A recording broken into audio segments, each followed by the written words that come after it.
오늘도 이렇게 하나님께서 귀한 은혜를 주셔서 이렇게 하나님의 말씀을 들을 수 있는 이런 특권과 행복을 주신 우리 하나님께 먼저 감사와 찬송을 드립니다.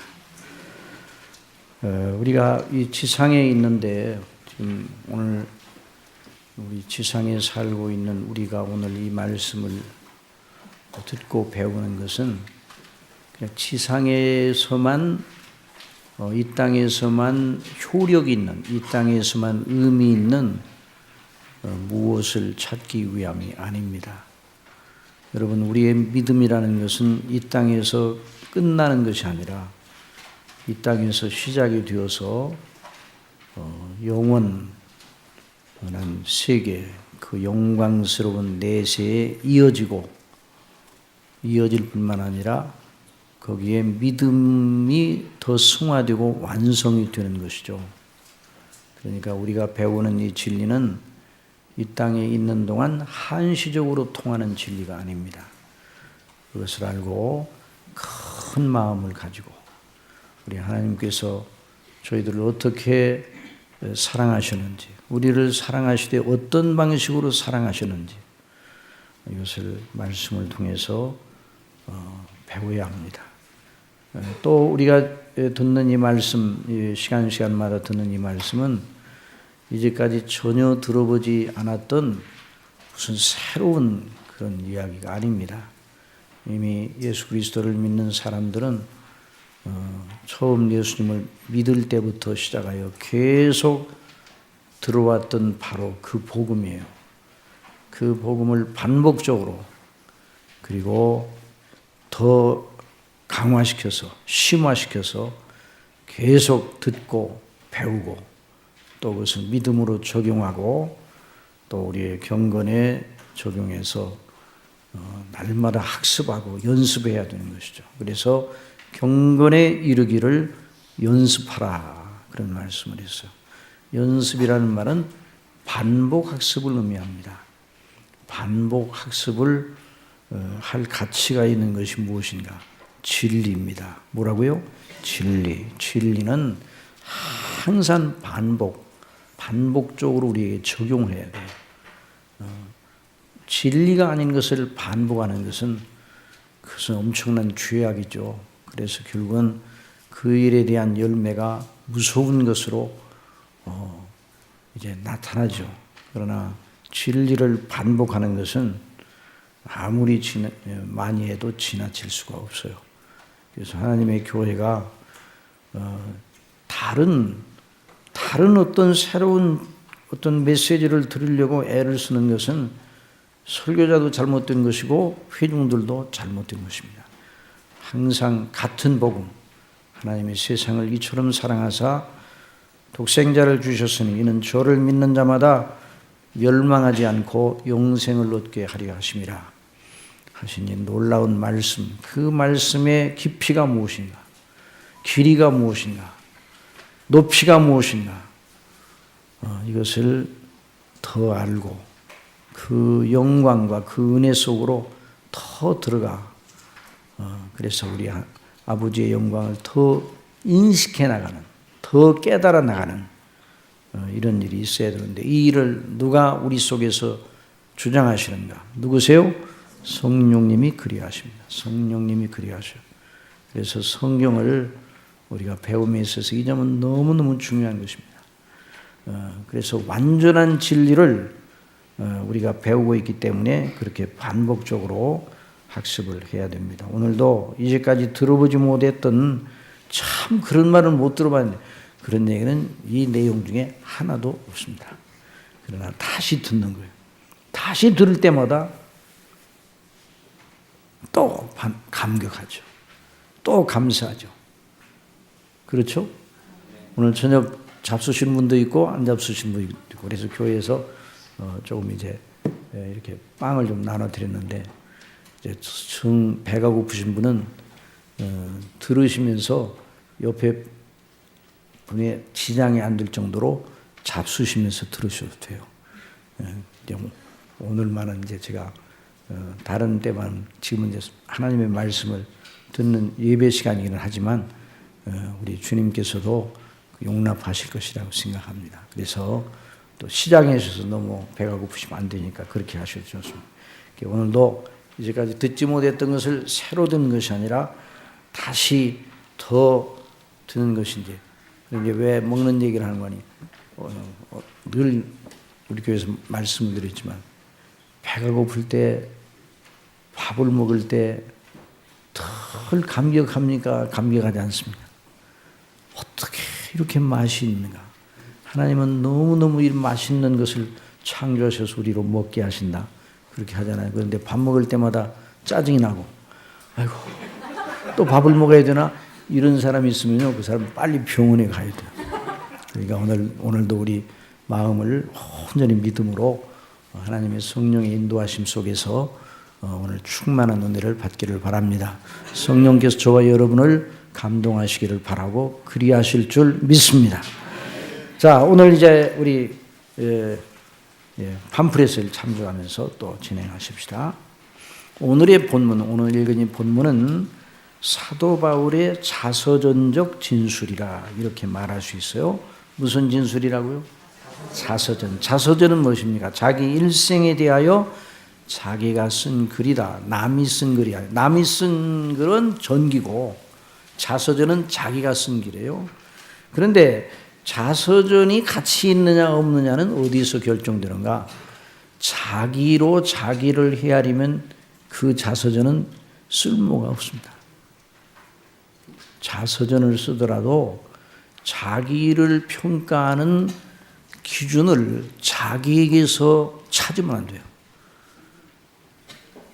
진리에서 찾아야 됩니다. 절대적인 표준에서 찾아야 됩니다. 그래야 그 자서전이 가치가 있는 것이죠. 왜 어거스틴의 고백록이 그렇게 고전이 되었는가? 자기 자신이 주인인 걸 깨닫고 하나님의 그 은혜를 깨닫고 나서 자기가 얼마나 죄인이었는가. 그런데 자기 같은 자를 어떻게 구원해 주시는가. 그 은혜를 생각해서 자서전을 썼는데 왜 그 자서전이 가치가 있는가?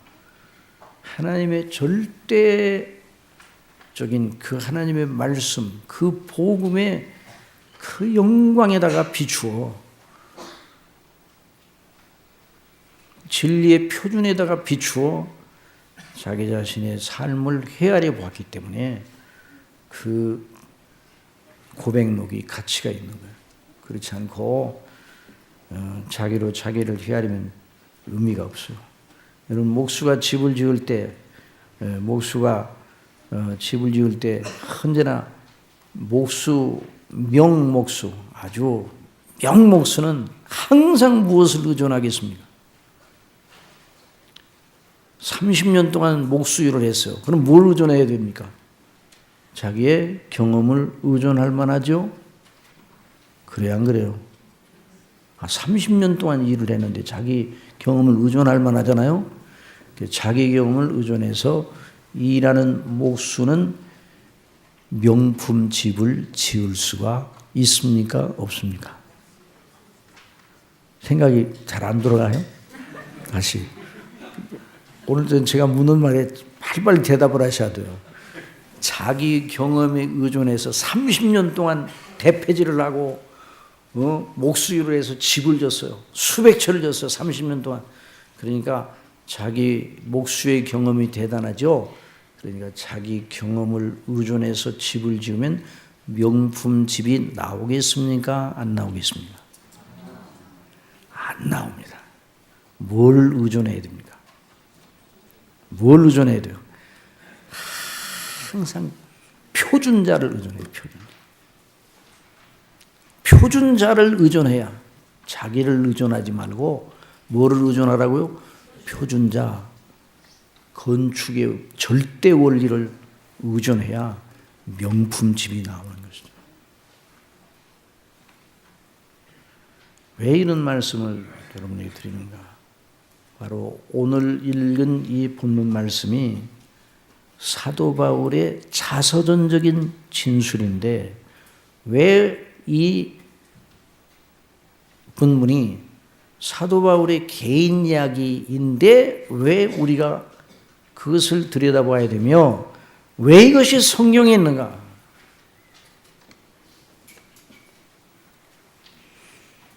바로 하나님의 절대 기준, 하나님의 진리, 절대 복음에 비달해서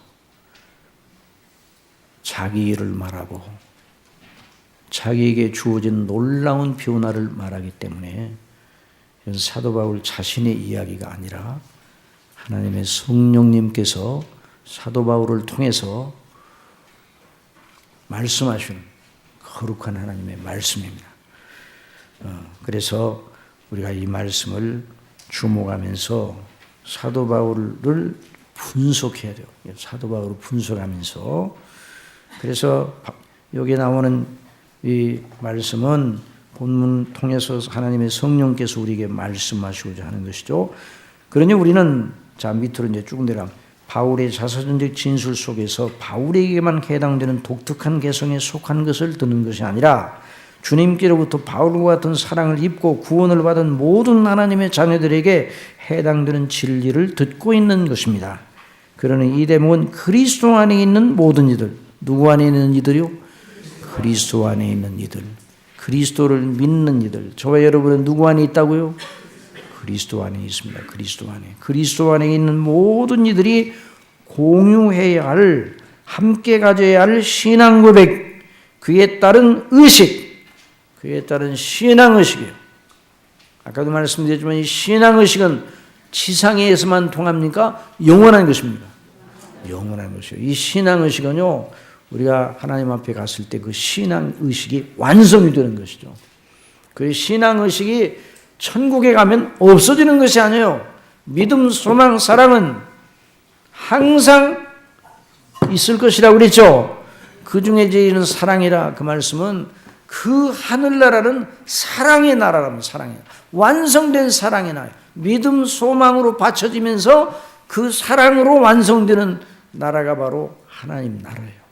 그래서 조나단 에드워드 목사님은 하나님 나라, 고린도전서 13장 사랑이라는 그 사랑의 열매 또는 사랑이라는 책으로 이제 번역이 되는데 그 책의 마지막 부분에 하나님 나라, 하늘나라는 사랑의 나라라 그렇게 말했어요. 그러니까 우리의 이 신앙 고백과 이 신앙 의식은 하늘나라에 가면 없어지는 것이 아니라 영원롭게 되고 완전하게 되는 것이죠. 그러니까 여러분 영생은 하늘 죽은 다음부터 시작이 됩니까? 이 땅에서 시작이 됩니까? 이 땅에서 언제부터 시작이 됩니까? 예수 그리스도를 구주로 믿는 바로 그날이 시작이 되는 것이죠. 영생은. 그래서 우리가 그것을 배우는 것이죠. 첫째, 자, 사도 바울은 따라서 기쁨의 사람이었다. 어떤 사람이라고요? 기쁨의 사랑이었어요. 기쁨의 사랑이었어요. 사도 바울이 마음의 정서를 나타내는 말 중에 기쁨이 가장 두드러집니다. 그래서 기쁨이라는 단어가 이 빌립보서에서 무려 18번이나 나왔어요. 기쁨. 다 같이 시작. 끝으로 나의 형제들아 주 안에서 기뻐하라. 너에게 같은 말을 쓰는 것이 내게는 술고름이 없고 너에게는 안전하니라.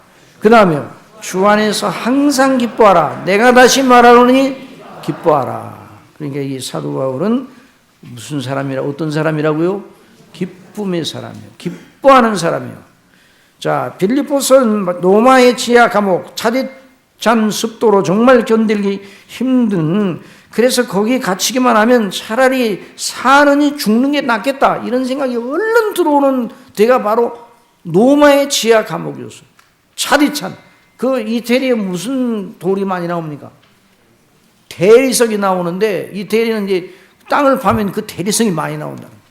그러니까 그 대리석이 좋아요, 안 좋아요? 비싸죠. 그렇죠? 그런데 난방정 장치가 안 된 습도가 찬 차디찬 지하의 대리석은 그 위에 있다는 것은 정말 견디기 힘든 고통이죠. 그러니까 빌립보 서를 쓸 당시에 로마 감옥은 너무너무 고통스러운 것이죠. 그런데 어디서 그런 기쁨이 나오는가? 그러니까 그 감옥에 그 기쁨을 가져다 주는 것이 아닌데 사람을 죽이는 것이에요. 그런데 그 기쁨의 정서와 단박에 고통과 우울의 깊은 나락으로 사람을 내동댕이 치게 족한 노마, 지하 감옥의 현실, 서로 정반대가 되는 것이에요. 그런데 이 두 현실을 어떻게 우리가 조화시킬 수가 있어요? 안 된단 말이죠. 그런데 여기서 말하는 기쁨은 어떤 기쁨인가? 사도 바울이 정신이 나가서 희죽희죽 웃는 그런 기쁨인가? 그런 기쁨이란 우리가 이건 분석할 필요가 없어요. 그런 기쁨이 아니에요. 사람의 마음의 정서를 깊은 우울로 빠뜨리고 죽음이 그 참기 힘든 고통에서 벗어나는 오직 유일한 탈출구라고 생각하게 만드는 그런 감옥에서 어떻게 그런 용수숨치는 기쁨을 맛볼 수 있었는가? 무엇이 그렇게 만들었는가? 도리어 감옥 밖에 있는 사람들을 향하여 각성시키며 그들을 걱정하면서 기뻐하라. 내가 다시 말하는 기뻐하라고 말하다니 무엇이 그로 하여금 그런 기쁨의 사람이 되게 하는가? 이걸 주목할 필요가 있어요. 사도 바울이 말하는 기쁨은 그를 죄오며 참지 못하게 하는 지하 감옥의 조건도 없애지 못하는 기쁨, 도리어 그로 인하여 더해지는 기쁨, 고통이 심하면 그 기쁨이 사그러드는 것이 아니라 더해진다 이 말이죠. 더해지는 기쁨이요. 그 이상한 기쁨이 이 기쁨은. 사도 바울이 말하는 기쁨은 아무것도 없이 하지 못할 대단한 이유를 가진 기쁨이요. 이 기쁨 무슨 기쁨이라고요? 대단한 이유를, 기쁨의 이유를 가졌어요. 그 기쁨의 이유가 대단한 것이 아니면 어떻게 이런 기쁨이 계속 환경과 처지에 관계없이 계속 지속이 되겠느냐 말이죠. 그러니까 이 기쁨은 그 무엇인가, 사도 바울과 하여금 그렇게 기뻐하게 한 비밀이 무엇인가, 그 기쁨의 원인을 파내야 돼요. 그래서 그 기쁨도 우리의 기쁨이 되고 그 사도 바울이 가진 비밀도 우리의 비밀이 되어야 합니다. 아니, 저와 여러분을 바로 사도 바울과 같은 복을 받도록 부르셨으니까 사도 바울의 것이 누구 것이어야 돼요? 저와 여러분의 것이 되어야 됩니다. 이걸 잊지 말아야 돼요. 사도 바울의 것이 저와 여러분의 것이 되어야 한단 말이죠. 자, 그렇게 기뻐하는 비밀은 무엇인가? 자, 그 이치를 알고 그 비밀을 알고 우리 자신에게 적용하면 사도 바울과 같이 기뻐할 수 있다는 말이죠. 우리가 좋게 여기는 조건에서만 기뻐하지 않고 우리도 엄청나게 힘들게 하고 고통하게 하는 상황이 주어졌다 할지라도 그런 가운데서도 기뻐할 수 있다고 여겨야 합니다. 여러분, 사도 바울과 같은 그 놀라운 비밀을 우리가 품고 그걸 우리 자신에게 적용하는 연습을 하며 하나님의 성령님의 놀라운 역사로 우리가 그 사도 바울의 믿음의 역사가 우리 속에 있으면 반드시 이와 같은 일을 할 수 있다고 믿으시기 바랍니다.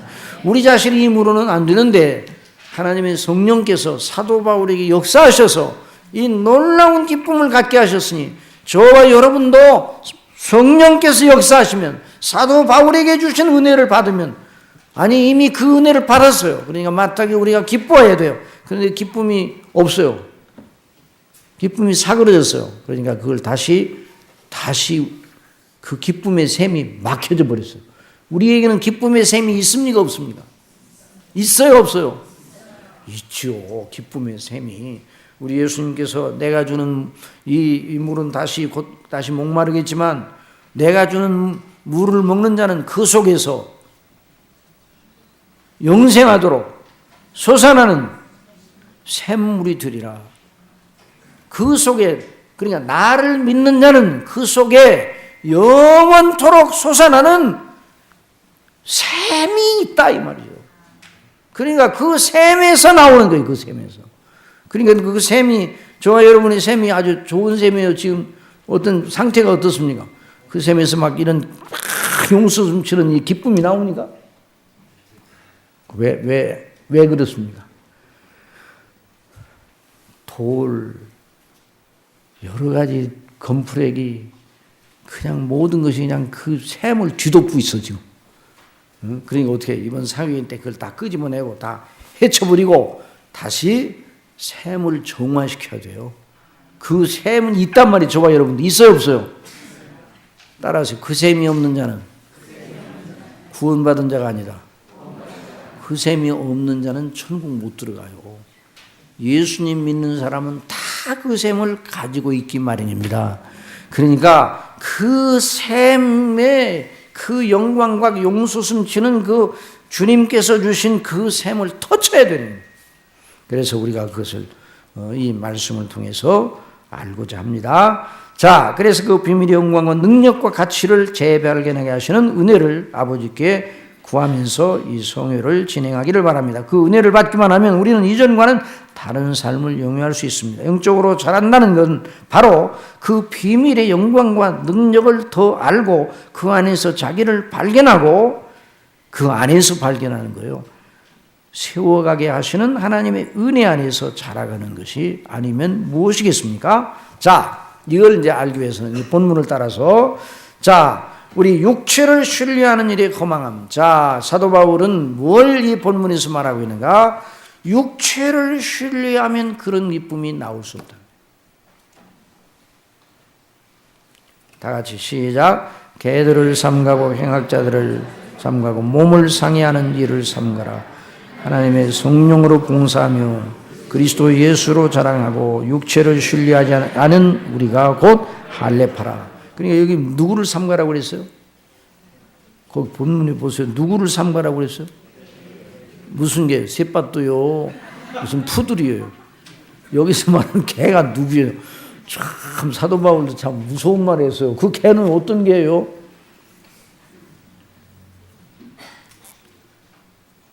이 개들은 누군가? 하나님을 알지 못하고 그리스도를 죽이고 그리스도께서 다시 사셨는데도 부인하고 아까 우리 찬송을 불렀잖아요. 그 그리스도를 대적하며 복음을 대적하고 하나님을 잘 믿는다고 하면서 하나님을 모독하는 그 당시에 유대주의자들, 유대교에 속하면서 할례를 자랑하고 그리스도의 십자가를 아주 경멸하고 그들이 그리스도를 죽였죠. 그러니까 여기서 말하는 개들은 복음의 비밀을 알지 못할 뿐만 아니라 대적하는 자들을 말하고 있어요. 그래서 성경에 보면 예수님께서 헤롯 왕에 대해서 말하기를 뭐라고 해요? 저 여우에게 가서 말하라 그랬어요. 헤롯 왕이 뭐라고요? 헤롯 왕의 성이 여우였어요. 여우 헤롯. 성이. 그리고 예수님이 그렇게 말씀하셨어요. 그러나 이제 저나 여러분도 누구 얘기할 때 그 개들이 그렇게 하면 안 돼요. 그 이제 사도 바울이나 우리 예수님이나 이건 영적인 일을 가르치기 위해서 그랬지. 자, 개들을 삼가라. 그러니까 이 손할례당을 삼가라. 자, 그래 육체를 신뢰 예수님을 대적하는 그런 자들을 삼가라. 그래서 참된 하나님의 사람들은 하나님의 성령으로 봉사하며 누구로 봉사해요? 하나님의 성령으로 섬기며 그 다음에 누구로 자랑해요? 예수 그리스도 예수로 자랑하는 사람들. 이 사람들이 바로 참 하나님의 사람들이에요. 저와 여러분이 성령님을 의존하여 그리스도 예수님을 자랑하는 그런 하나님의 자녀들의 표지를 나타내는 그런 놀라운 일이 있기를 원합니다. 그래서 성령으로 봉사하며 그리스도 예수로 자랑하고 육체를 신뢰하지 않는 우리가 곧 할례파라 참된 하나님의 자녀라 이 말이죠. 우리는 이 대목에서 먼저 육체를 신뢰한다는 것이 무엇인지를 알아봐야 합니다. 여기서 육체는 뼈와 살 자체를 말하는 것이 아닙니다. 그 사람의 외적인 조건과 본성 전체를 말하는 것입니다. 자, 문맥 속에서는 할례를 자랑하며 복음을 대적하는 유대인들을 1차적으로 가리켰습니다. 그들은 자기들이 할례를 가지지 못한 이방인들과는 전혀 다른 자들이라고 자랑하였습니다. 할례는 구약시대에 언약의 참여자라는 표지로 하나님께서 아브라함과 그 아들들에게 그 후 이스라엘 사람들에게 명하신 규례였습니다. 그러니까 옛 언약, 따라서 옛 언약에 참여한 표지로 할례를 행하라. 남자들은 할례를 행하라.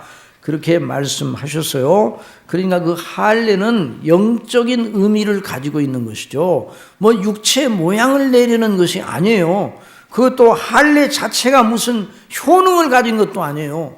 다만 믿음으로 아브라함에게 주신 언약에 동참한다는 그런 의미로 주셨어요. 그러니까 옛 언약에 속해 있을 때, 그러니까 할례는 옛 언약이 끝나면, 옛 언약의 시대가 끝나고 새 언약의 시대가 도래하면 할례는 더 이상 의미가 있어요, 없어요? 없는 것이죠.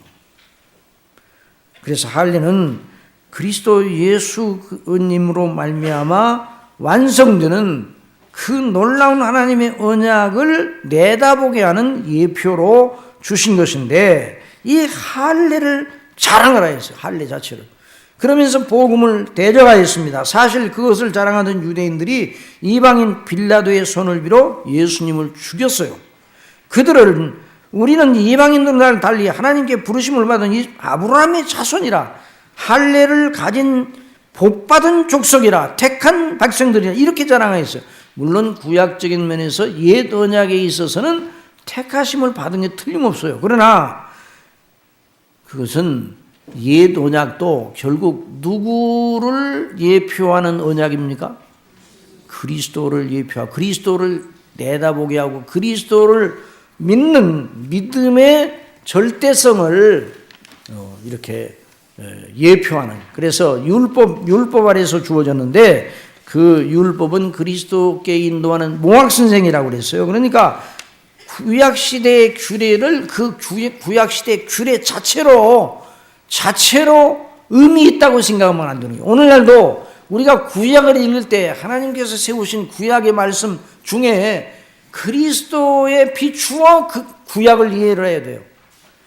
야곱이 하나님과 씨름하여 이겼다고 그랬잖아요. 그것도 야곱이 하나님과 씨름하여 이겼다는 그 이스라엘 된 야복강 나루의 그 놀라운 사건을 그 사건 자체로만 이해하고 그 당시 그가 처해 있던 상황 속에서만 그 말씀을 이해하게 되면 그건 잘못 해석하는 거예요. 언제나 그 대목의 해석도 신약의 그리스도, 우리 주 예수 그리스도로 말미암아 이룩된 하나님의 놀라우신 복음의 은혜의 빛에 비추어 그 대목을 이해해야 돼요. 야곱이 결국 받은 복이 무슨 복입니까? 자손들이 많아지고 허다한 별처럼 많은 자손들을 얻을 것이라는 그것이었습니까? 야곱의 복이 뭐 아내들을 많이 데리고 그래서 수많은 자손들을 뻗치는 그런 복이었어요? 야곱의 하나님을 찬미하라, 야곱의 하나님의 얼굴을 구하라. 그 말은 하나님의 주권적으로 택하신 백성들을 구원하시는, 누구를 통해서? 그리스도를 통해 구원하시는 하나님의 놀라운 은혜를 구하라는 그 말이에요. 그러니까 그 야곱이 야복강에서 씨름한 그 대목을 해석할 때 그리스도의 대속의 은혜에 입각해서 그 교리로 그 대목을 풀지 않으면 그건 안 되는 거예요. 그 당시의 상황 속에서 지난주에도 말씀드렸는데 야곱이 마음을 내려놓으니까 하나님이 감동하셔서 그 야곱에게 복을 주셨다는 식으로 이렇게 해석을 하게 되면 안 되는 거예요. 그러니까 구약을 해석하면은 구약은 그림자요 예표입니다. 누구를 예표하는 거예요? 그리스도를 예표해요. 그래서 그리스도로 말미암아 구약의 예언이 완성이 되었잖아요. 그러면 어떤 분이 또 그러면 구약은 필요 없네요? 아니에요. 그리스도가 바로 하나님의 아들 우리 주 예수께서 그리스도시라는 사실을 나타내고 확증하는 것이 구약 성경이에요. 그러니까 서로 짝이 되어 증거를 하고 있는 것이죠. 그런데 이 사람들은 이걸 생각지 아니하고 이방인들을 깔보면서 자기들은 할례를 받았기 때문에 특별한 족속이다 자랑했어요. 그들은 혈통을 자랑했고 뭘 자랑했어요? 자, 이제부터 이제 육체를 이제 자랑한다는 것이 무엇인가 나오는 게 혈통을 자랑하였고 모세의 율법을 가진 것을 자랑했어요. 여러분, 모세의 율법을 가진 것이 복이 있습니까? 모세의 율법과 계명을 지키는 것이 복이 있습니까? 그렇죠. 모세의 율법과 계명대로 하나님을 경외하고 예배하는 것이 복이 있는데 계명을 가졌다는 것으로 복을 받았다고 생각했어요. 그러면 안 되는 거예요. 여러분, 성령을 가지고 다니면 복이 있습니까? 복이 없습니까? 가방 속에다. 성령을 가방 속에다 가지고 다니면 안 가지고 다니는 것보다는 복이 있겠죠? 그런데 그 성경 전혀 안 보고 믿지 않고 그러면 성령을 가지고 다니는 안 가지고는 아무 상관이 없어요. 그래서 율법을 가진 자가 의롭다 하심을 얻는 게 아니라 율법의 계명대로 지키는 자라야 하나님께 의로 여기심을 받는 거예요. 물론 자신의 힘으로 율법을 지켜서 그 의로 하나님 앞에 의롭다 하심을 받을 육체는 하나도 없다고 그랬어요. 그러나 하여튼 율법을 가진 것과 율법을 지킨 것과는 별개라는 사실을 그들은 알지 못했어요. 그리고 할례를 자랑하였어요. 그들은 자기들을 위하여 하나님께서 그 아들 예수 그리스도를 통해 하신 일을 알지 못하였습니다. 할례를 포함한 구약의 모든 규례들이 다 그리스도 안에서 구원하시는 하나님의 은혜를 예표하는 모형과 상징임을 알지 못했어요. 오직 그들은 자기들의 혈통, 자기들의 몸에 있는 할례 자체가 하나님 앞에 자신들을 세우는 지주라고 생각했습니다. 이것이 바로 유대인으로서 육체를 자랑하고 신뢰하는 것이었어요. 오늘날도 유대인들은 대부분 그렇게 하고 있어요. 참으로 답답한 일이 아닐 수 없죠. 그러면 이방인들이 육체를 신뢰한다는 말은 무슨 말인가? 이방인들은 육체를 신뢰합니까? 신뢰하지 않습니까? 여러분, 유대인들은 육체를 신뢰해요? 신뢰하지 않아요? 신뢰하죠. 신뢰했죠. 그렇죠. 지금도 유대인들은 육체를 신뢰하고 있어요. 계속 고집을 부리고 그 사람들. 그런데 이방인들은 육체를 신뢰합니까? 신뢰하지 않습니까? 여전히 이방인들은 유대인들이 아닌 다른 족속 사람들도 육체를 신뢰했는데 그들은 어떻게 신뢰했는가? 그들은 모든 상태에서 오직 자신들의 하나님도 모르는 상태에서 자신들의 육체적 조건만 의뢰하였어요. 육체적 조건만 의뢰하면 육체를 신뢰하는 것이죠. 육체적 조건이 뭔가? 오늘도 일반적으로 사람들은 당시 이방인들이 하는 대로 합니다. 하나님 없는 이방인들은 자기들의 존재, 그 영예와 누추함이 무엇으로 결판난다고 생각하는가? 가문, 혈통, 흙수저, 금수저 이런 걸로 결판이 난다고 생각해요. 누가 그거 만들어냈는지 모르겠어. 여러분, 금수저로 밥을 먹으면 더 좋습니까? 흙수저로 밥을 먹으면 더 좋습니까? 똑같아요. 금도 흙에 속하는 거 있고 흙도 흙에 속하는 거. 그러니까 이런 것을 그리고 혈통, 학벌, 환경, 조건, 처지, 그리고 나면서부터 가지고 있는 재능, 본성, 그 사람이 쌓아올린 업적, 실력, 자신이 쌓은 실력, 업적 이런 것들을 의존하여 자신을 바치고 있는 사람, 이런 것들 때문에 내가 서 있다고 생각하는 사람 전부 다 육체를 신뢰하고 있는 거죠. 그리스도를 진실로 믿지 않는 사람들은 다 육체를 신뢰하고 있어요. 그리스도를 믿는 사람들인 저와 여러분도 우리 속에 옛 본성은 육체를 신뢰하기를 잘합니다. 그래, 육체를 신뢰하지 말아야 돼요. 그런 것들이 자기 존재, 자기의 영예와 영역을 결정한다 생각합니다. 사람들은 예전에도 그랬고 여기서 사람들은 저나 여러분도 다 포함시켜서 이런 성향이 있다는 걸 알아야 돼요. 지금도 그러하고 앞으로도 그러합니다. 사람들은 그렇게 아등바등 그 육체에 속하는 것을 자랑하고 그걸 얻기 위해서, 그걸 쌓기 위해서 아등바등 살다가 결국 어떻게 해요? 죽어요. 그것이 바로 육체를 신뢰하는 사람들. 육체를 신뢰하는 데서 벗어나지 못하면, 육체를 신뢰하는 영역에서 옮겨지지 못하면 결국 멸망으로 직행하는 것이죠.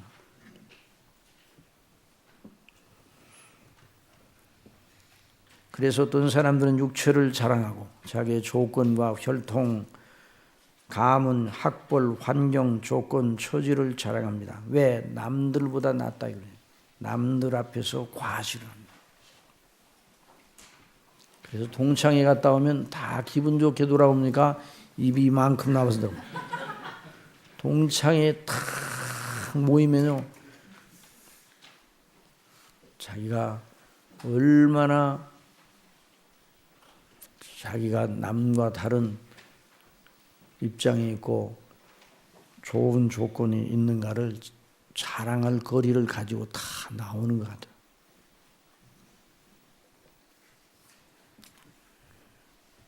여러분, 육체를 자랑할 만한 사람이 남들 앞에 그걸 과시하고 또 그것이 없는 사람은 없다고 생각하면서 자기를 평생 구박하면서 살아요. 여러분, 자기 자신을 구박할 필요도 있습니까? 없습니까? 자기 자신을 구박할 필요가 있어요? 없어요? 교만해도 안 되지만 자신을 구박해도 안 돼요. 그럴 권리가 저와 여러분에게 있어요? 없어요? 자신을 높이는 것도 안 되고 하나님 앞에 교만이고 저와 여러분의 조건을 보고 자학을 하거나 구박해서는 안 되는 거죠. 그러니까 우리로부터 시작하면, 그래서 어제 말씀드린 실존주의로부터 시작하면 망하는 거예요. 나로부터 시작하면 망하는 거예요. 누구로부터 시작해야 돼요? 하나님으로부터 시작해요. 하나님께서. 그러면 모든 조건에서도 어떤 조건이 남들이 볼 때 아이고 저렇게도 사네 하는 조건에서도 하나님이 주시는 은혜로 그걸 오늘 배우는 거죠.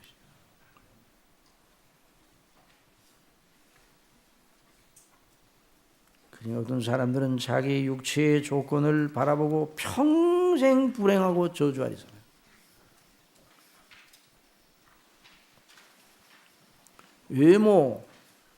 외모를 중요하게 여기는 것도 그건 뭐 육체를 신뢰하는 것은 아니죠. 그래요, 안 그래요? 눈썹이 그렇게 생겼으면 그냥 그대로 지내요. 물론 이제 어떤 사람들은 제가 아는 어느 목사님 눈썹이 이렇게 날면 내려가 자꾸. 이 사람은 눈썹 수술 이렇게 해야 돼요. 이렇게 떠야지. 자꾸 내려가는데 그건 병적으로 내려가니까 그건 고쳐야 되잖아요.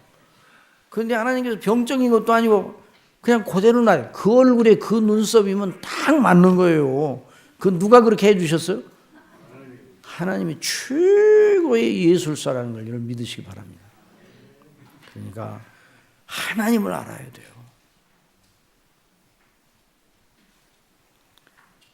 그러니까 자기 자신이 자기를 평가하고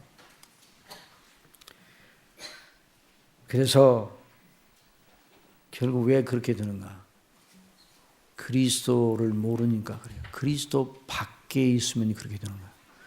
저와 여러분의 영원한 주소를, 여러분이 사는 주소를 다 각자 말하기 바랍니다. 자, 저와 여러분이 주소가 어디예요? 어디예요? 시작. 예? 저와 여러분의 주소가 어디냐고요? 주소 시작. 성북구 뭐 이렇게 시작하면 곤란한 거예요. 은평구 이렇게 시작해도 곤란한 거고. 저와 여러분의 주소는 어디라고요? 그리스도 안에서. 어디라고요? 그리스도 안에요. 그리스도 안에서 하늘 시민권을 가졌잖아요. 그렇지. 누가 아까 천국이랑. 그렇죠. 천국. 그걸 잊지 말아야 돼요. 그래서 그리스도 밖에 있고 약속의 언약들에 대해 외인이요 세상에 소망이 없고 하나님도 없는 자들로 살다가 죽는 것, 이것이 바로 모든 육체를 신뢰하고 거기서 벗어나지 못하는 사람. 그러니까 사도 바울은 사도 바울은 그런 사람이었어요? 그런 사람이 아니었어요? 그 전에 그런 사람이었어요. 그런 사람이었어요. 그런 사람이었어요. 그들이 죄 가운데 소망도 없이 살다가 장래 영원한 내세에서 맞을 일에 대한 지식을 전혀 가지지 않은 채 죽으면 어디로 갑니까? 이것이 문제입니다. 여러분, 인생 행로는요 아주 명료해요. 명료하잖아요. 낳고 살고 그 다음에 뭐 그리고 끝이지요? 아니에요. 영원한 내세가 이어져요. 명료하잖아요. 그런데 하나님께서 모든 사람이 죽는 것은 정한 것이요 그 후에는 심판이 있으리니 그랬어요. 그걸 알아야 인생을 아는 거예요. 자, 그래서 죄 가운데 소망도 없이 살다가 장래 영원한 내세에 맞을 일에 대한 지식을 전혀 가지지 않은 채 죽으면 어디로 가는가? 이것이 문제입니다. 성경은 그들 육체만 자랑하다가 죽는 이들은 반드시 멸망하여 어디로 가요? 지옥. 그들을 기다리는 영원한 하나님의 의로운 진노의 불 속으로 던져진다고 말하고 있습니다. 그래서 주님께서 말씀하셨습니다. 다 같이 시작. 몸은 죽어도 영혼은 능히 죽이지 못하는 자들을 두려워하지 말고 오직 몸과 영혼을 능히 지옥에 멸하시는 이를 두려워하라 말씀했어요. 또 시편 17편 기자가 성령님의 감동을 받아서 이렇게 말하였습니다. 같이 시작. 여호와 일어나요 그를 대항하고 넘어뜨리시고 주의 칼로 악인에게서 나의 영혼을 구원하소서. 여호와여 이 세상에서 살아있는 동안 그들의 분깃을 받은 사람들에게서 주의 손으로 나를 구하소서. 그들은 주의 재물로 배를 채우고 자녀로 만족하고 그들의 남은 산업을 그들의 어린 아이들에게 물려주는 자니다. 그러니까 뭐가 빠졌어요? 그들은 주의 재물로 배를 채우고 자녀로 만족하고 그들의 남은 산업을 그들의 어린 아이들에게 물려주는 것, 이것이 인생 전체로 생각하면서 거의 모든 사람들이 살고 있잖아요. 그 속에 누가 안 계셔요? 하나님이 안 계셔요. 그리스도가 안 계셔요.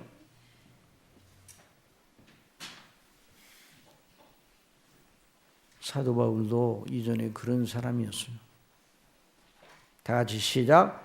나도 육체를 신뢰할 만하여 만일 누구든지 다른 이가 육체를 신뢰한 것이 있는 줄로 생각하면 나는 더욱 그러하리니 내가 8일 만에 할례를 받고 이스라엘의 족속이요 베냐민 지파요 히브리인 중에 히브리인이요 율법으로는 바리새인이요 열심으로는 교회를 박해하고 율법으로는 금이 없는 자라. 그가 늘 자랑하고 자신을 붙들어주는 것이 바로 그런 것들이었습니다. 자기의 혈통, 자신의 종교적 열심, 자신의 도덕성을 자랑하고, 이 사도 바울이 도덕적인 사람이었어요? 부도덕한 사람이었어요? 일반적으로 생각할 때 도덕적인 사람이었어요. 그러니까 이런 것들이 자기들을 지켜준다고 생각을 했어요. 그리고 그 안에서 자신의 존재의 의미를 찾았습니다. 다른 말로 해서 그때 다음과 같은 의식을 가지고 있었습니다. 그런 것들 때문에 내가 있고 나는 그래서 다른 일보다 더 복되고 바로 그런 것들을 가지고 하나님의 심판대 앞에 당당하게 서면 그런 것들 때문에 나는 다른 이들과 달리 하나님께서 예비하신 영광에 들어갈 것이다. 이런 생각을 가지고 있었어요. 이 육체를 신뢰하는, 이게 얼마나 무서운 거예요. 자기식으로 판단하는 거죠. 이것이 오늘날 하나님을 진실로 알지 못하는 이들이 한결같은 특성이 아닙니까? 아니, 저와 여러분이 그런 사람이었었어요. 또 우리 자신의 내면의 옛사람의 본성 속에 그런 것이 여전히 있어요. 그걸 우리가 알고 있어요. 그것이 바로 여기 본문에서 육체를 신뢰한다는 것입니다. 그런 식으로 육체를 신뢰하는 것이 그 사람을 붙들어주는 중심 지주라면, 물론 예수 그리스도를 믿는 사람들은 그리스도의 놀라운 의로 말미암아, 이제 우리 그 뒤에서 배워요. 의로 말미암아 의롭다 하심을 받았기 때문에 그런 그 옛사람의 성향이 있어도 진노 아래에서 벗어난 사람이에요. 지옥에는 가지 않습니다. 그러나 영적으로 자라라는 하나님의 명령을 받드는 데 있어서 육체를 신뢰하는 건 아주 장애의 요소예요. 아니, 육체를 신뢰하면 영적으로 자라날 수가 없는 것이죠. 만일 그리스도 없이 육체를 신뢰하는 것만 있다면 그 사람은 아직 저주 아래 있는 삶이고 그런 상태에서 죽으면 영원한 지옥 형벌 속으로 들어갑니다. 이것이 작은 일이 아니란 말이죠. 그래서 본질적으로 각성받는 사람에게 여기서 이걸 벗어내야 되겠구나. 각성받는 사람에게 영적 새벽이 시작된 셈입니다. 저 부끄러운 얘기예요. 제가 예수님 믿기 전에 저 우리 고향에 갔다가 서울 올 때마다 죄송한 얘기입니다만 가방을 새로 샀습니다. 가방을 새로 샀다고요. 왜? 다른 사람이 나를 다 쳐다보는 줄 알고 가방을 맨날 바꿔 샀어요. 왜? 가방을 멋진 가방을 들고 가려고. 그래서 어머니가 이제 동생들하고 먹으라고 뭐 싸주잖아요. 그러면 가방에다 넣어서 불룩해 보이면 안 갖고 왔어요.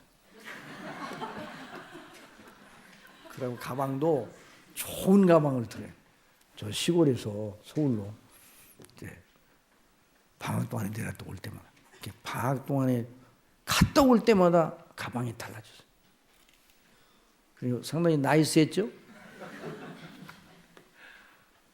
나중에 예수님 믿고 나서 어머니가 보따리 있잖아요. 보따리. 시골 사람 보따리로 싸잖아요. 보따리로. 보따리로 싸주는 것도 부끄러워하지를 않았습니다. 그래서 어머니가 달라졌네. 맨날 가방을 바꿔 가지고 가더니 어쩐 일이냐. 제 속에 누가 와 계셔요? 그리스도께서 와 계시니까 그런 것이 문제가 아니야. 근데 그전에는 서울 사람들이 다 저를 쳐다보는 줄 알고 바꿨다니까. 불룩한 건 안 돼. 그러니까 여러분들이 외모에 신경을 많이 쓰면 육체를 신뢰하는 것이죠. 너무 화장을 진하게 하는 것도 육체를 신뢰하는 거예요. 그런 건 너무 그렇게 신경 많이 쓰지 마요. 그냥 정결하게 하게 되면 소박하게 하면 되지. 폴리 외모로 그 신경 써.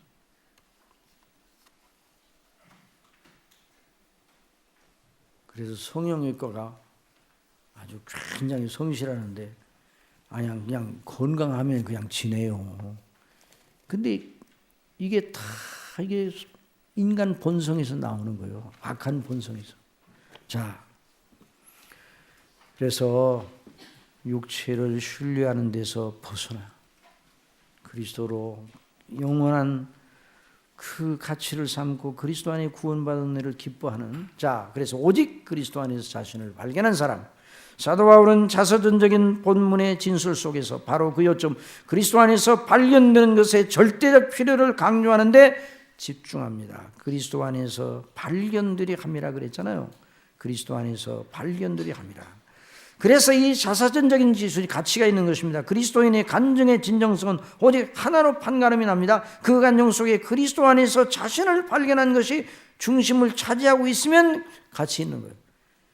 자신을 내세우고 돋보이게 하면 자랑하는 것이니까 그건 육체를 자랑하는 거예요. 사도 바울은 그리스도 밖에서 자신의 육체적인 여러 조건들을 의지하였던 이전의 일을 아주 부끄럽게 여기며 오직 그리스도 안에서 자신을 발견하게 하시고 그 안에 서게 하신 하나님의 은혜의 영광을 찬미하고 있어. 이게 바로 구원이에요.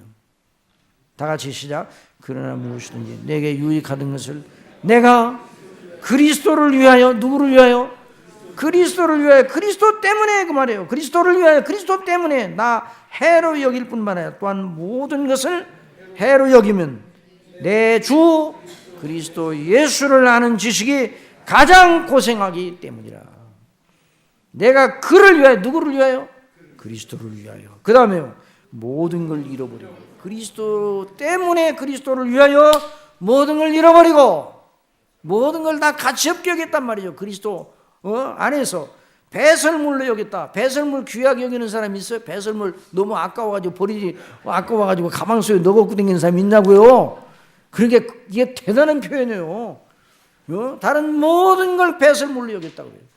자기가 자랑하는 모든 걸 다 배서 자기의 가문, 자기의 혈통, 자기의 종교성, 자기의 도덕성, 자기의 모든 그 당시에 이 학벌이 그 사도 바울은 가말리알 문화에서 배웠잖아요. 최고의 문화에서 배웠어. 그 당시에 그것도 다 배설물로 여겼다고 해서 그리스도를 알고 그리스도의 영광을 할 때 다른 모든 것이 빛이 발해지는 거예요.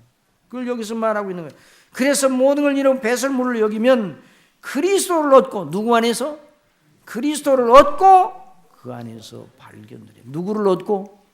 그리스도를 얻고 그 안에서 발견들이. 그리스도 안에 있는 사람이 되었다는 것이죠. 영적으로 자라라고 하는 그 사람이 누군가? 그리스도 안에 있는 사람이에요. 그리스도 안에 없는데 영적으로 자라요? 뭘로 자라요? 정말 사도 바울은 오직 그리스도 안에서 모든 걸 찾은 사람입니다. 그리스도 안에서 새롭게 창조된 사람입니다. 다 같이 시작. 그런즉 누구든지 그리스도 안에 있으면 새로운 피조물이라. 이전 것은 지나갔으니 보라 새 것이 되었도다. 육체를 신뢰하던 사람으로서 다소의 청년 사울이 이제는 그리스도만 아는 사람이 되었습니다. 다 같이 시작. 영생은 곧 유일하신 참 하나님과 그게 보내신 자 예수 그리스도를 아는 것이냐. 그러니까 하나님을 알고 그리스도를 알면 다른 모든 것들이 바로 보이게 돼요. 바로 보이게 돼요. 그리스도와 그 영광을 알게 될 때 모든 것에 대한 평가를 바르게 하는 거예요. 원숭이가 백화점에 들어와서, 원숭이는 사람들이 하는 흉내를 많이 하잖아요. 이 원숭이가 가만히 보니까 뭐 백화점 앞 그 상품에다가 그 앞에다가 뭐 이게 가격 붙여놨잖아요. 그 갖다가 붙이는 걸 보고 보니까 원숭이가 이제 주인이 잘 안 물리고 원숭이가 싹 가가지고 가격표를 여기 있는 가격을 다 바꿔놨어.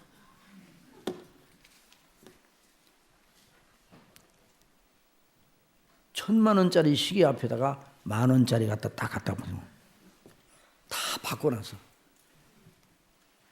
그러니까 가치 혼란이 일어났잖아요. 그 원숭이가 아주 못된 원숭이인데 인간은요 그 원숭이보다 더 못된 짓을 해요. 더 어리석은 짓을 해요. 그래서 배부르지 양식 아닌 것을 위해서 은을 달아주며 배부르지 못한 것을 위해서 수고한다 그랬잖아요. 가치 혼란이 가치 혼란. 뭐 혼란이라고요? 가치 혼란이에요. 이 가치는, 가치의 기준은 누구입니까? 하나님이죠. 하나님이 좋다 그러면 좋은 거예요. 하나님이 나쁘다 그러면 나쁜 거죠. 하나님과 그리스도를 알아야 가치 혼란에서 벗어나는 거예요. 새로운 창조가 일어나는 거예요. 뭐가 가치가 있는가?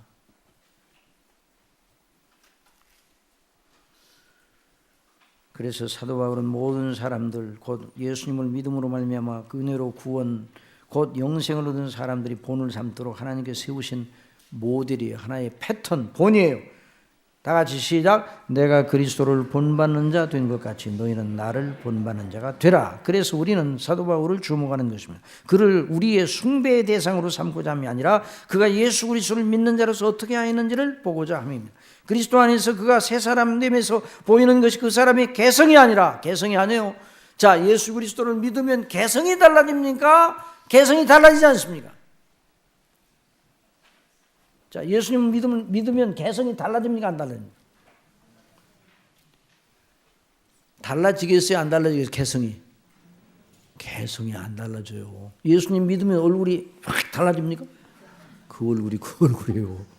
그리고 그 예수님을 믿어도 그 사람이 가지고 있는 그 개성적인 성미는 그대로 있어요. 베드로의 기질이 그대로 있는 거예요. 사도 바울의 기질이 그대로 있는 거예요. 그런데 예수님 밖에 있을 때 베드로의 기질이 더 좋아 보입니까?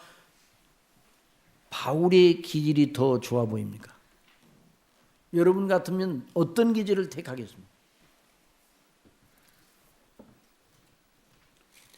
사도 요한은 또 기질이 사도 요한과 세베대의 아들 요한과 야고보를 무슨 아들이라고 그랬어요? 우리의 아들의 벼락 같은 사람이에요. 성미가 뭐 같은 사람이라고요? 벼락 같은 사람이에요. 그래서 전도하다가 예수님과 함께 전도하다가 잘 말을 안 들으니까 예수님께 뭐래? 하늘로 불을 내려 저들을 멸하라 하소서. 그래 예수님께서 너 참 열심쟁이다 이렇게 칭찬하지 않게 혼났어요. 무슨 정신으로 내가 그 말을 하는? 아주 혼을 냈어요 예수님께서. 그러니까 그 성미가 그 기질이 아주 불같은 기질이에요. 그래서 요한복음을 쓰는 거 보면 요한복음 누가 썼어요? 사도 요한이 있었잖아요. 그런데 하나님께서 사도 바울이나 사도 요한이나 사도 베드로를 쓰실 때 기질 자체를 바꾸지는 않으셨어요. 그런데 그 기질을 선하고 아름답게 쓰셨어요. 그리스도 안에서. 그리스도 밖에 있으면 어느 기질이 제일 좋아요? 자, 세 사람 대결해요. 사도 바울, 베드로, 요한 어느 기질이 제일 좋아요? 다 마음에 안 드는가 보네. 가만히 고를 것이 없어요. 어떤 기질이 제일 좋아요? 이 사도 바울은요. 사도 바울한테 한번 걸리면요. 국물이 없어. 이 사람은 아주 원리적인 사람이기 때문에 사도 바울이 예수님 안 믿었으면요. 아마 네로보다도 더 악한 일을 했을 거예요. 원리적인 사람. 그리고 베드로는요. 얼마나 기질이 아주 직관적이고 아주 그냥 직선적인 사람이에요.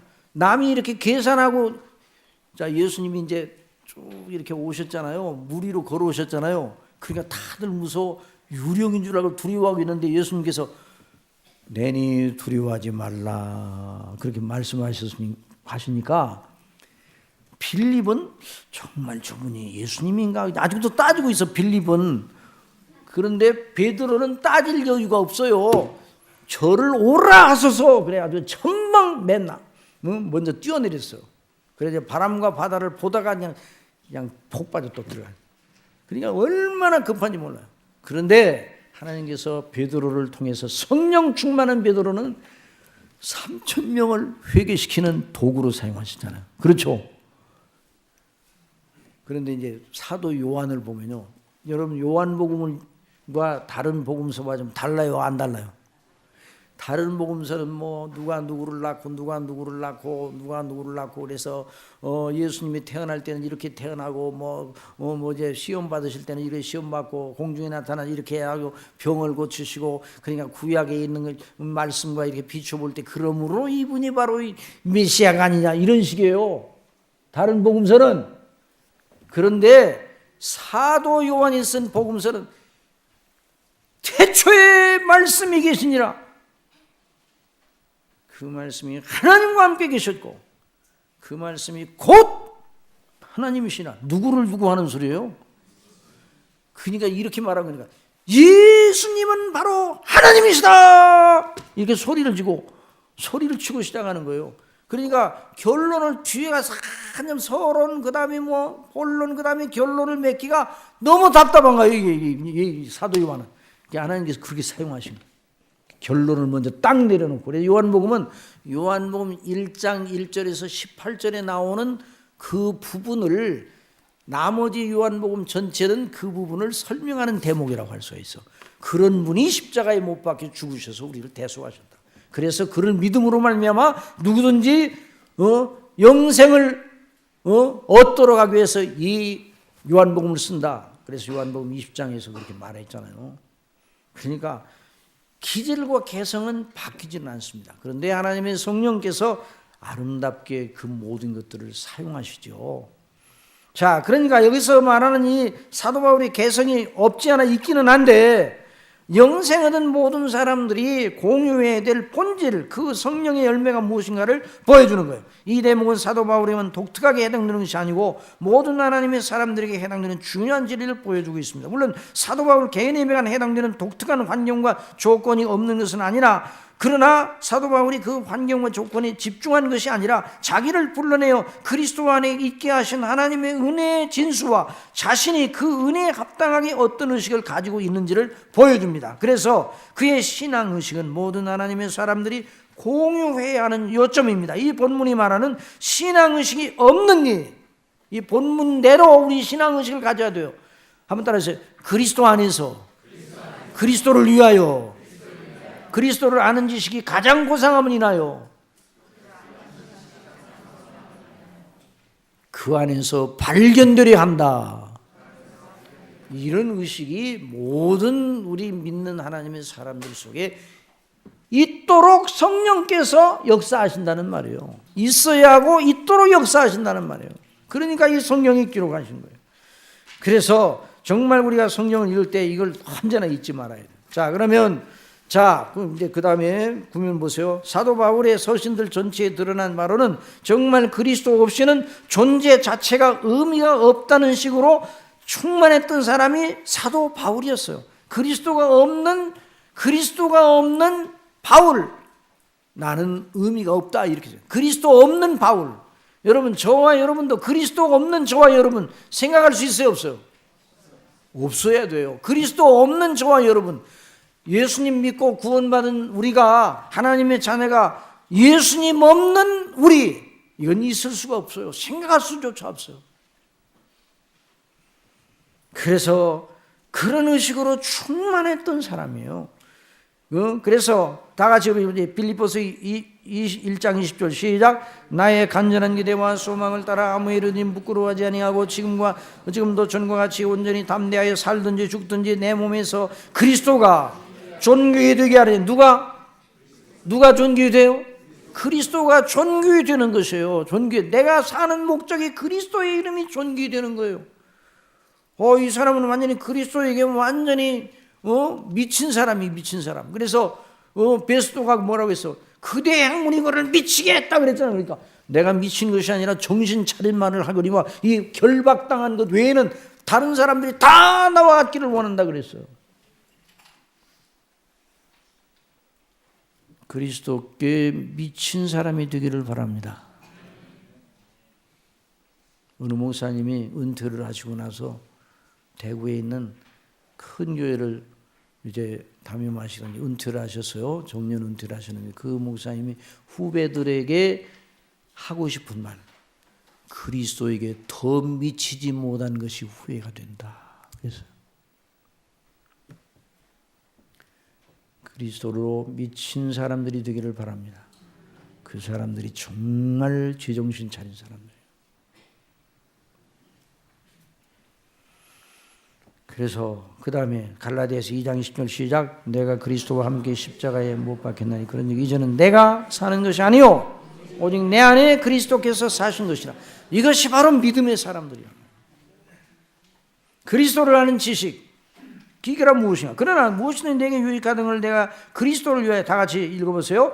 그리스도를 위하여 다 해로 여길 뿐더러 또한 모든 것을 해로 여기면 내 주 그리스도 예수를 아는 지식이 가장 고상함이 때문이라. 내가 그를 위하여 모든 것을 잃어버리고 배설물로 여기면 그리스도를 얻고 그 안에서 발견되려 하매니. 자, 여기서 우리는 자연히 사도 바울이 말하는 그리스도를 아는 지식이란 무엇인가? 라는 질문을 던지지 않을 수 없습니다. 이를 규정하는 건 매우 중요합니다. 누누이 강조하고 또 앞으로도 계속 강조하겠지만, 하나님께서 그리스도 안에서 우리에게 주신 영생의 진수가 바로 하나님과 그리스도를 아는 데 있다고 하셨죠. 그러므로 그리스도를 아는 것이 무엇인가? 영생은 참 유일하신 하나님과 그의 보내신 자 예수 그리스도를 아는 것이라고 말씀해 주셨는데, 자, 그리스도를 아는 지식의 원천은 무엇인가?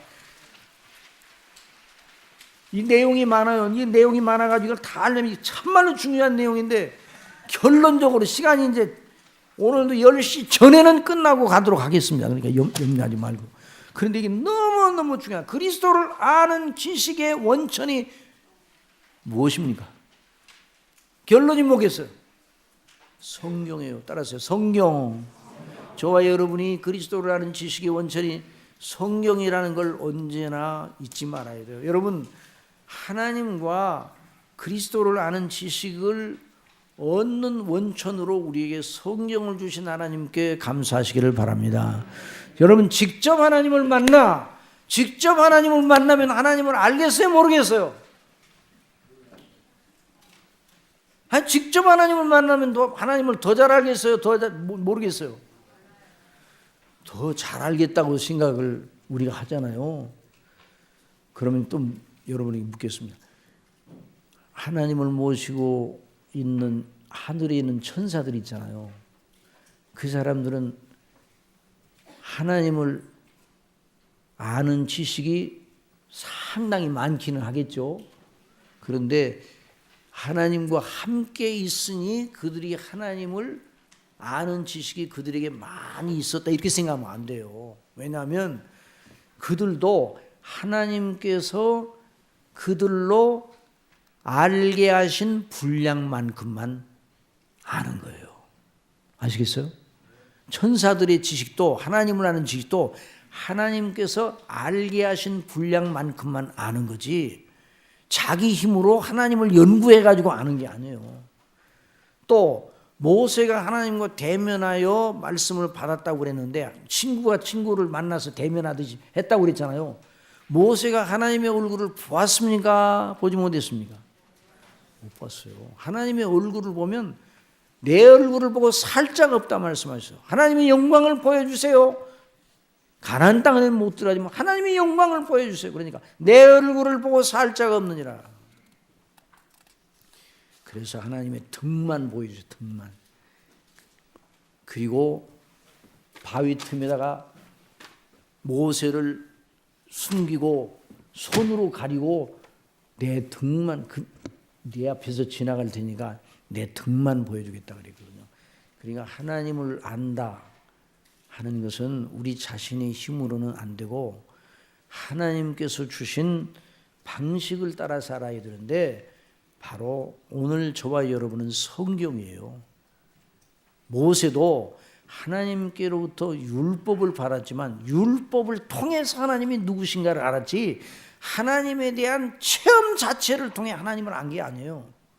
물론 하나님이 놀라운 분이라는 것, 그 영화로운 분이라는 것을 직접 체험을 했어요. 그렇지만 모세도 하나님에 대해서 다 알지를 못했어요. 그래서 무리가 물바에서 반석을 치라고 그래요. 반석을 쳐서 물을 내는 사건을 통해서 모세가 백성들이 하도 모세를 괴롭게 하니까 그 백성들이 뭐라고 했어요? 애굽에 매장지가 없어서 우리를 여기로 인도했느냐고 이 광야에 인도했느냐고 하면서 툭 하면 누구를 갖다가 비난했는가? 모세와 아론을. 그 이스라엘 백성들을 누가 그쪽으로 오라고 그랬어요? 모세가 오라고 그랬죠? 누가 오라고 그랬어? 그러니까 모세가 나중에 뭐라고 그러냐? 하나님, 내가 이 백성을 생산하였나이까? 왜 이 백성을 나에게 주셔가지고 나로 하여금 이렇게 고통을 당하게 합니까? 주여 저에게 인자를 베푸사 나를 죽여 주시옵소서 그랬어요. 모세가 얼마나 괴로웠으면. 그러니까 모세도 하나님을 대면하기는 했지만은 체험을 했지만은 하나님의 그 본심과 중심 전체를 다 몰랐어요. 그럼 모세가 어떻게 모세 입장에서 하나님을 아는 방법은 뭔가? 하나님이 주신 율법의 말씀, 언약의 말씀을 통해서만 하나님을 알았어요. 천사들도 그 내용이에요. 그러니까 이걸 다 읽으려면 그러니까 성경을 통해서만 알 수 있어요. 자, 우리 그 다음에 이제 쭉 읽어보세요. 아시겠어요? 예, 읽어보시고 12면 보세요. 12면. 자, 12면 보세요. 12면 하나님께서 우리가 당신 자신을 아는 일에 우리 방식으로 하도록 그 12면 저 밑에 문단 하도록 내버려 두지 아니었습니다. 왜냐하면 그런 방식으로 하나님을 전혀 알지 못하기 때문입니다. 그래서 하나님께서 선지자들과 사도들을 들어 계시의 방식을 통해 무슨 방식을 통해? 그래서 계시의 방식을 통해 하나님과 당신의 아들 그리스도를 알리시고 그러니까 오늘날 직통 계시를 받는다는 사람들 있잖아요. 직통으로 하나님께 받아. 전화 받듯이 직통으로 하나님 역사하시는가? 그 사람들은요 전부 다 이단들이에요. 그걸 알아야 돼요. 다 하나님의 방식을 벗어나가지고 하나님을 알려고 하는 거예요. 하나님이 주신 방식을 따라서 하나님을 알아야 돼요. 신비로운 체험을 하게 되면 하나님을 더 알까? 아니에요. 성경을 통해서 하나님을 아는 방식이 가장 안전하고 확실합니다. 자, 그래서 계시를 통해서 그 계시를 통해 계시라는 건 감추어진 등등을 열어 보여주시는 게 계신데 하나님의 비밀을 하나님 스스로만 알고 계시니까 그걸 하나님 편에서 알려주세요. 그 계시를 통해서 하나님을 알고 하나님께 예배하셨어요. 그러니까 성경을 통해서 사도들과 선지자들을 세우셔서 아버지께 참되게 예배하는 자들은 영과 진리로 예배할 때가 오나니 곧 이때라 그랬는데, 여기 진리는 바로 성경을 가리키는 거예요. 구약성경, 신약성경 전체는 하나님과 그리스도를 아는 지식에 권위 있는 통로입니다. 하나님께서 친히 주권적으로 성경을 기록한 저자들, 모세와 선지자들과 사도들을 통해서 계시의 말씀을 듣게 하시고 그 들은 것을 기록하게 하셨습니다. 증거하게 하시고, 이것이 바로 성경 전서입니다. 그러면 오늘날 하나님과 그리스도를 알기 위해서는 반드시 성경을 배우고 듣고 믿어야 합니다. 아니, 성경 이외에는 하나님과 그리스도를 아는 바른 지식을 얻을 수 없습니다. 그런데 이 성경을 배우게 하시는 분이 누구라고요? 그렇죠, 성령님께서 알겠습니다. 성경을 배우게 하시는 분이 오늘날 주의 종들을 세우셔서 성령께서 역사하셔서 성령을 배우고 풀어 해석하여 증거하도록 하는 방식을 통해서 하나님의 놀라운 그 은혜, 그리스도를 알게 하시는 이런 놀라운 그 방식을 취하신단 말이에요. 그래서 사도 바울이 그리스도를 믿게 된 경우에서 다메섹 현상을 우리는 성경에 읽거든요. 다메섹에서 우리 주님께서 나타내 그를 부르셨거든요. 그런데 저와 여러분도 다메섹과 같은 그런 놀라운 체험이 있으면 좋겠어요, 안 좋겠어요? 좋겠어요, 안 좋겠어요? 좋겠죠? 안 좋다 이 말이에요. 안 좋아요. 좋으면 왜 안 주셨겠어요? 저희들을, 저와 여러분을 부르실 때 뭘로 부르셨어요? 저와 여러분을 부르실 때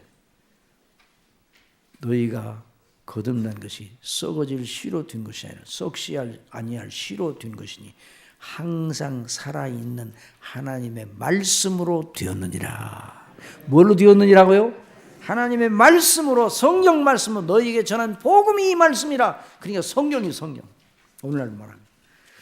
자, 그래서 우리가 언제나 이걸 잊지 말아야 돼요. 기록된 말씀에 충실해야 됩니다. 자, 그 다음에 그리스도를 아는 지식의 핵심. 너희가 성령에서 영생을 얻는 줄 생각하고 성경을 연구하니거니와 이 성경이 곧 내게 대하여 증거하는 것이라. 보세요. 그리스도를 아는 지식은 어디서 얻어야 된다고요? 성경에서 영생을 얻는 줄 생각하고 성경을 상고하지만 이 성경이 누구에 대해서 하는 말이라고요? 우리 예수님 자신에 대해서 하는 말씀이라고. 이건 예수님 자신을 알려면 성경을 알아야 된다 이 말이에요.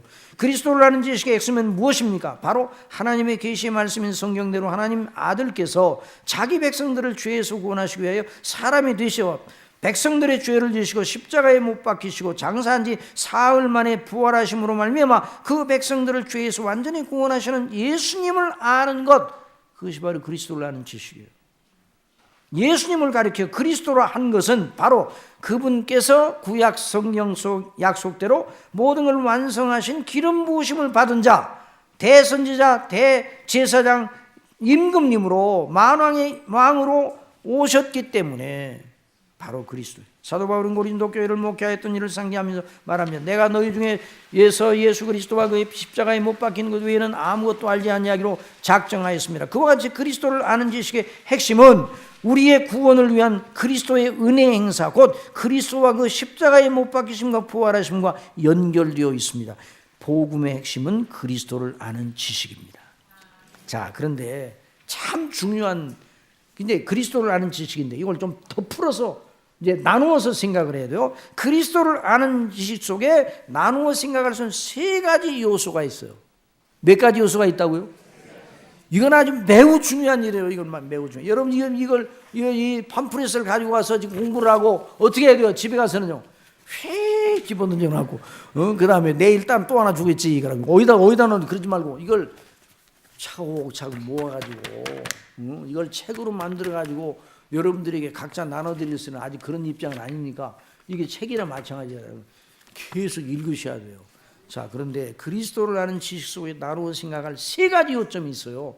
그냥 지나가면 안 돼야 될, 앞에서 말하기는 말했는데 더 나누어 집중적으로 생각해야 돼요. 그리스도를 아는 지식이란 말은 신약 성경에서만 나오는 독특한 용어입니다. 자, 구약 성경에 그리스도를 아는 지식이라는 말이 나와요, 안 나와요? 안 나와요. 어디에 나와요? 신약 성경에만 나와. 어디에만 나와요? 신약 성경에만 나와요. 이게 매우 중요한 요점이에요. 구약 성경에는 누구를 아는 지식이 나와요? 하나님을 아는 지식이라는 말은 나와요. 구약 성경에는 그리스도를 아는 지식은 안 나와요. 그 용어는 안 나와요. 그렇다고 해서 그리스도를 아는 지식이 구약 성경에 없느냐? 그건 아니에요. 그건 아닌데 있기는 있어요. 그런데 내재해 있어요. 그런데 신약에는 밖으로 드러났어요. 구약에는 내재해 있어요. 이게 차이가 있는 거예요. 자, 하나님을 아는 지식과 동의어로도 쓰일 수 있어요. 왜냐하면 그리스도를 아는 지식은 구약 성경에 계시된 하나님을 아는 지식의 연장선 위에 있기 때문입니다. 그 하나님을 아는 지식에 대한 예를 더 선명하게 비추어지는 조명이 바로 그리스도를 아는 지식이에요. 아시겠어요? 자, 하나님을 우리가 아는 지식, 아버지를 보여주시옵소서 빌립이 말했어요. 요청을 하니까 우리 예수님께서 뭐라고 대답하셨어요? 나를 본 자는 아버지를 보았다 그랬어요. 그러니까 그리스도를 아는 사람이 하나님을 바르게 아는 사람. 하나님은 어떤 하나님인가? 그리스도의 아버지 하나님이세요. 자, 그래서 사도가 본문에서 그리스도를 아는 지식이란 말할 때 세 가지로 나누어 생각해 보니 그 지식을 바르게 이해하는 데 도움이 됩니다. 그리스도를 아는 지식도 세 가지 어울려 있어, 함께 어울려 있어요. 첫째, 따라하세요. 거기 읽어보세요. 하나님을 아는 지식. 그 다음에 있잖아요. 2번. 그 다음에 인간을 아는 지식. 인간을 아는 지식. 자, 하나님을 아는 지식과 인간의 아는 지식. 곧 인간 자신이 누구인지, 우리가 누구인지, 우리 자신이 그 거룩하시고 의로우신 창조주 통치자요 심판자이신 하나님 앞에, 하나님의 피조물인데 하나님 앞에 죄를 지어 진노를 받기에 합당한 자로 죄가 가득한 존재임을 아는 지식이 있어요. 그 그리스도를 안다 그러면 그 속에 인간이 누군가를 안다는 그 말이에요. 내가 누군가를 안다는 그 말이에요. 그리스도를 아느냐? 야, 알지요. 그리스도가 누구시냐? 하나님의 아들이십니다. 그런데 그것만 얘기하면 다 끝나냐? 그리스도가 하나님의 아들이신데 그분이 왜 이 땅에 오셨습니까? 나를 위해서 오셨어요. 여러분을 위해서 오셨어요. 그런데 바로 나와 여러분이 누구인가? 그걸 아는 지식이에요.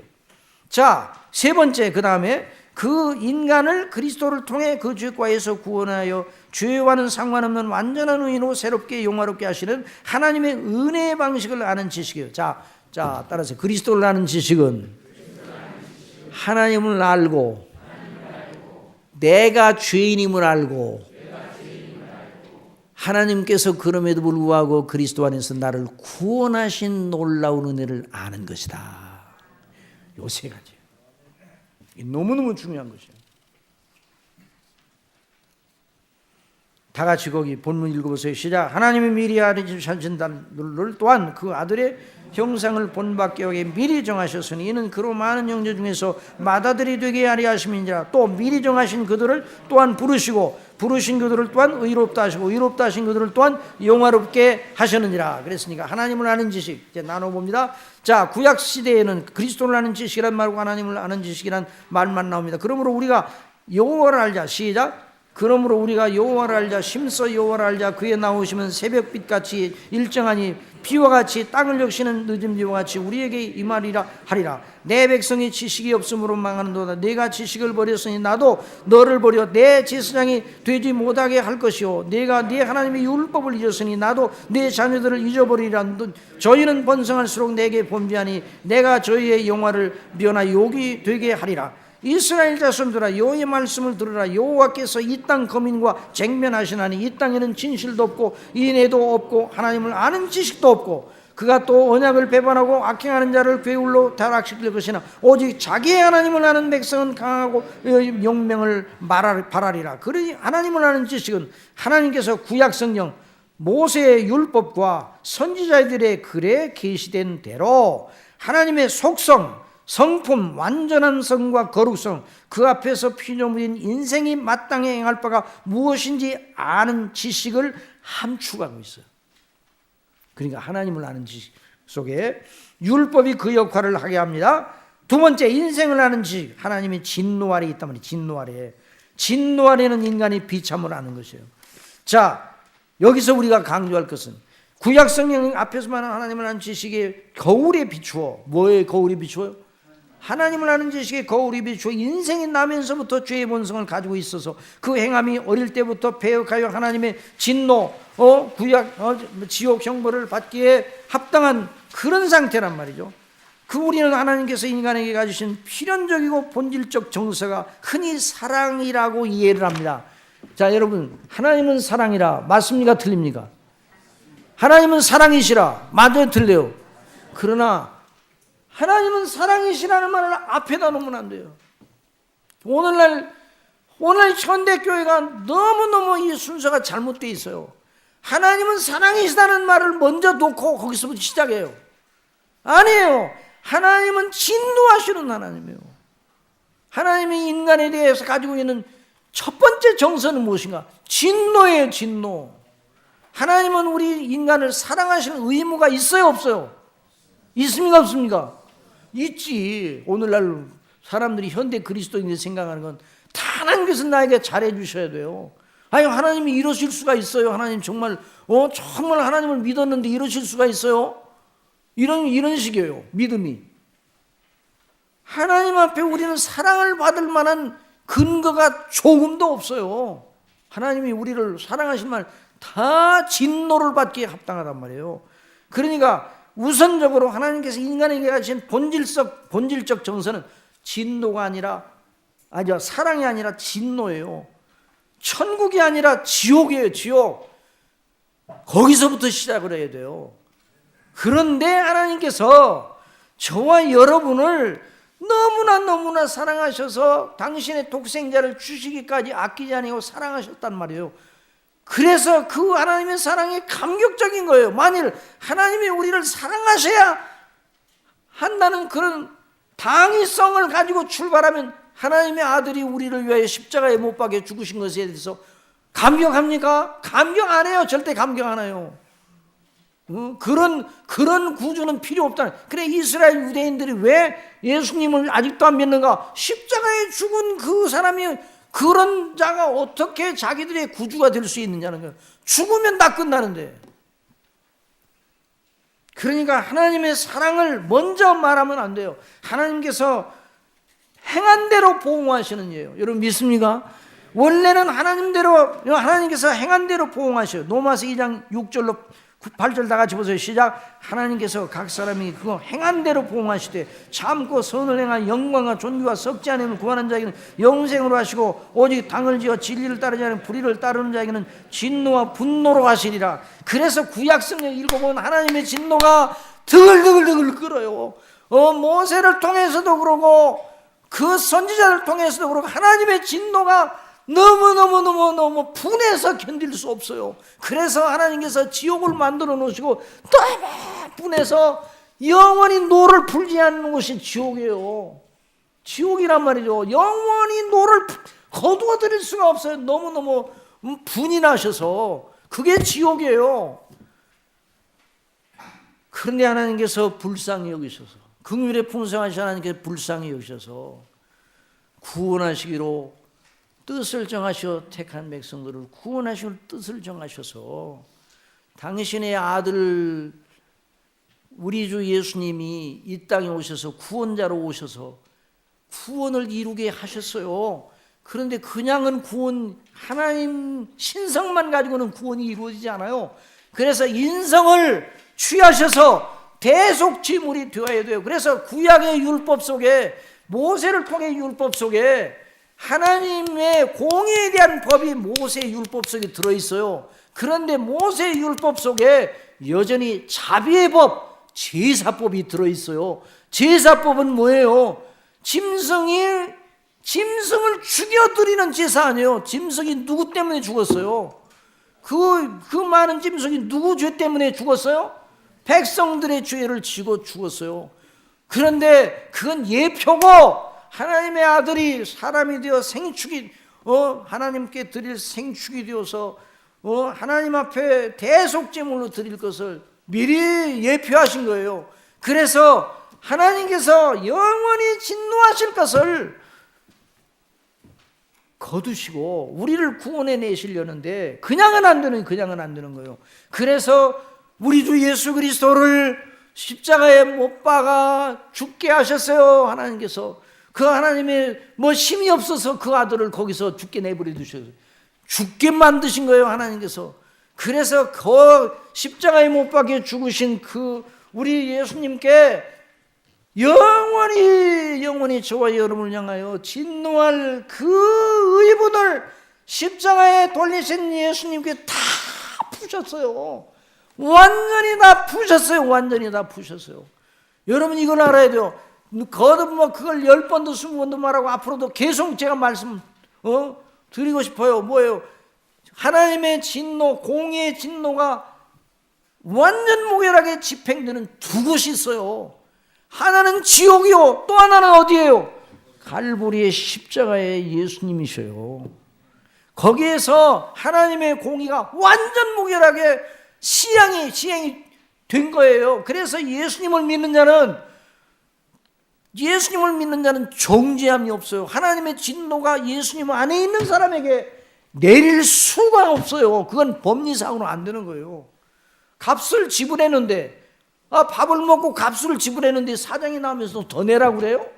안 되는 거죠. 하나님도 하나님의 법리상 진노를, 우리에게 내릴 진노를, 믿는 저와 여러분들에게 내릴 진노, 택한 백성에게 내릴 진노를 다 예수님에게 쏟아부으셨어요. 그래서 예수님이 엘리 나마 사박다니, 나의 하나님 어찌 나를 버리셨나이까. 그러니까 예수님은 어떤 체험을 해놓으니 우리가 영원히 지옥에 가서 당할 그 무서운 고통을 짧은 시간 내에, 그분이 또 하나님이시니까 유한자가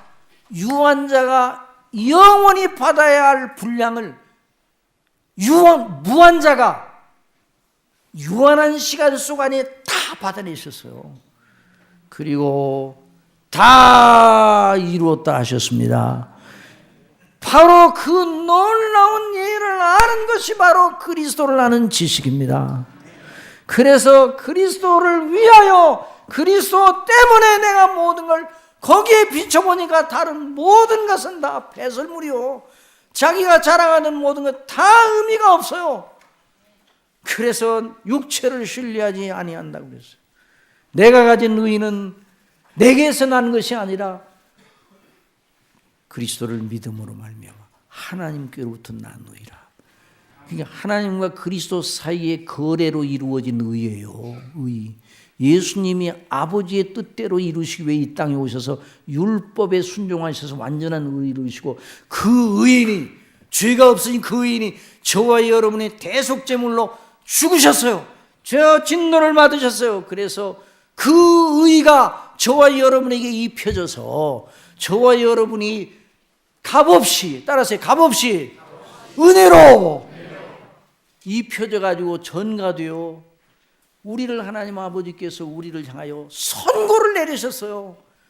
그리스도 안에 있는 모든 내 백성들 한 사람 한 사람을 향하여 영원히 의롭도다. 이것이 바로 의롭다 하심을 받는, 그러니까 영원히 의롭다고 선포하셨어요. 그러니까 예수 그리스도를 믿는 사람들은 어떤 경우에도 지옥에 갈 수 없습니다. 여러분 믿습니까?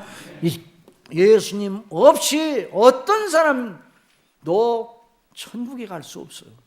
그리스도 안에서 의롭다 하심을 받은 사람이 넘어지고 연약하고 다 여러 가지 면에서 부족하다 할지라도 그리스도 때문에, 그러니까 이것을 아는 것이 영적 성장에 있어서 아주 생명과 같은 요점이에요. 그래서 우리가 지금 그 놀라운 비밀을 저녁마다 배우고 있는 거예요. 여러분, 이거보다 더 큰 것이 어디 있습니까? 이것을 알고 이 은혜가 얼마나 크다는 걸 알고 우리의 영원한 내세가 준비되어 있고 영생을 얻는다, 이것이 확신하면 다른 모든 것은 다 아무것도 아니에요. 그걸 알고 그걸 확신하게 되면 다른 모든 건 아무것도 아니고, 다른 모든 것이 어떻다 할지라도 그 사람이 가지고 있는 비밀, 기쁨, 감사, 소망을 사그러뜨릴 수가 없어요. 그게 바로 그리스도입니다. 여러분 믿습니까? 이 은혜를 배우고 있는 거예요. 그래서 여러분, 오늘 다 여기 있는 것을 다 읽지는 못했지만 여러분 가서 다시 한번 읽어보세요. 그래서 우리가 예수님을 믿고 구원받은 것이 얼마나 놀라운 일인가. 그래서 사도 바울이 그렇게 기뻐한 일은 바로 그 일 때문이에요. 우리 심령 속에도 성령께서 이와 같은 놀라운 은혜로 충만케 하시고 그런 의식을 가지고 범사에 우리가 밥을 먹고 일을 하고 이 땅에서 맡겨주신 하나님의 사명을 감당하며 사는 것, 이것이 바로 저와 여러분의 본분입니다. 이와 같은 놀라운 은혜를 시간마다 깨우쳐 주시는 하나님께 감사하며 내일 저녁에도 이와 같은 은혜를 주실 줄 믿습니다. 기도하겠습니다. 사랑하시는 아버지 하나님, 저희들을 우리 주님 예수님 안에서 택하시고 사랑하시고 구원해 내시고 의롭다 하시고 자녀 삼으시고 아버지의 영원한 나라의 기업으로 물려받게 하신 이 아버지의 그 놀라우신 행사, 그리스도 우리 주님을 아는 지식, 그 영생의 비밀, 이걸 사도 바울이 가지고 성령님의 가르치심을 따라 기뻐하였습니다. 저희도 사도 바울과 똑같은 구원을 받은 자로 마땅히 이런 기쁨의 놀라운 셈을 가지고 있는데, 아버지 하나님, 저희들은 왜 이 기쁨의 셈이 막혀져서 다른 일에 분유하고 우리가 구원을 받았음에도 불구하고 왜 이리 흐리멍덩하게 살고 있습니까? 저희들을 다시 끌어내 주시옵소서. 아버지 하나님, 우리 속에 있는 이 아버지께서 그리스도 안에서 성령님으로 말미암아 주신 이 샘이 다시 터져 우리 아버지의 기뻐하시는 바를 따라서 일어서게 하여 주시옵소서. 그래서 기쁨이 충만하고 확신이 넘치고, 그래서 그리스도 때문에, 그리스도를 위하여 그리스도 안에서 발견되려 함이라. 그리스도를 아는 지식이 가장 고상함을 인함이라. 내가 가진 의는 내게서 난 것이 아니라 그리스도를 믿음으로 말미암아 하나님께로부터 난 의라고 늘 자랑하는 의식이 우리 모두의 심령을 장악하도록 성령님 주장하여 주옵소서. 내일도 큰 은혜를 주실 줄 믿습니다. 예수님의 이름으로 기도드리옵소서.